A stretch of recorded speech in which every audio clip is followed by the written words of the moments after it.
received our charter, we started to look more broadly about where we could support children within the Valley that also fit the needs of our members.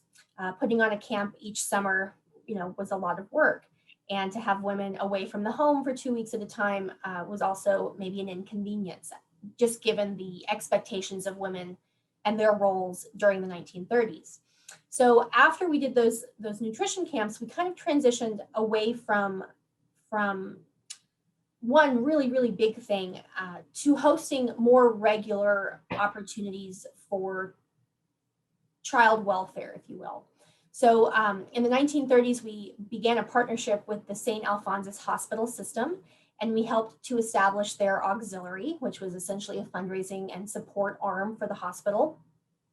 And in that work, we hosted well baby clinics so that children who were not imminently sick, but needed maybe a checkup could come in and see nurses and doctors, and we helped organize and put those events on.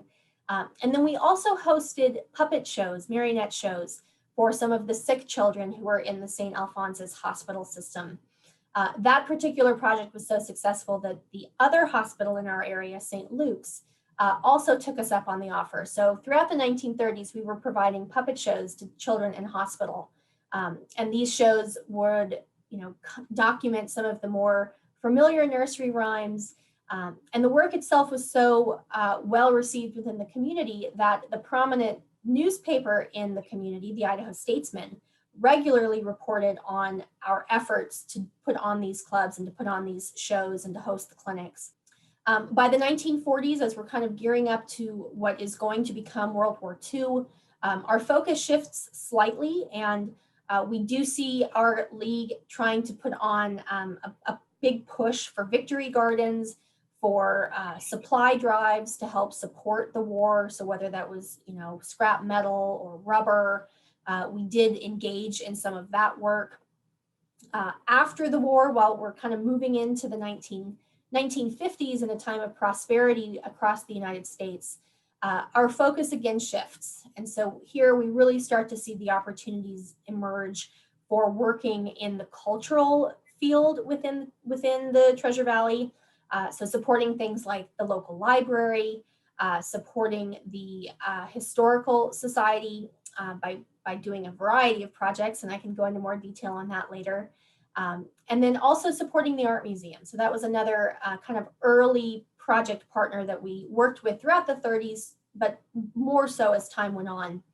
And then again, as the league is continuing to morph and shift and change and our numbers are growing, it means that we're able to do more project work. So by the time we get into the 1970s, leagues across the country, and including our own, are starting to develop advocacy branches of our work to try to bring in really needed legislative changes to help support women and children in the community.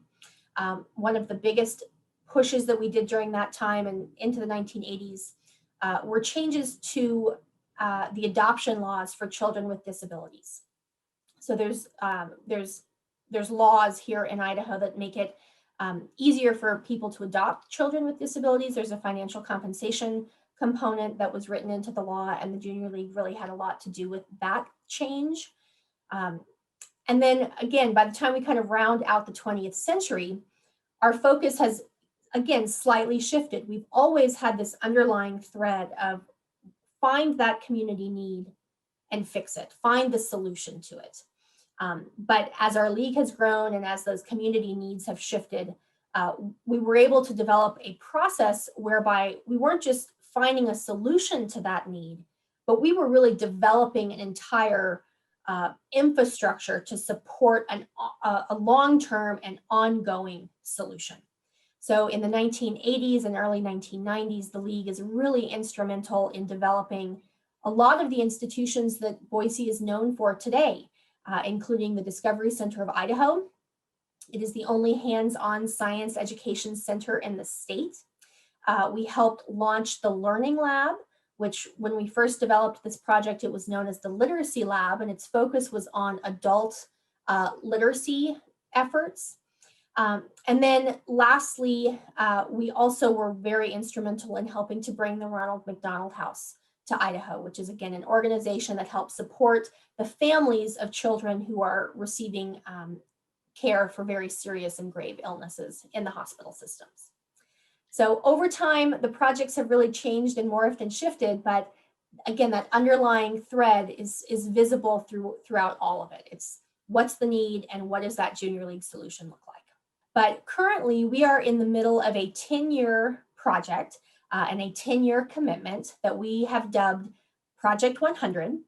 We celebrated our 90th anniversary in 2018. And out of that year, we really were kind of at a crossroads to think about what is our next really big signature project going to be and what is it going to look like?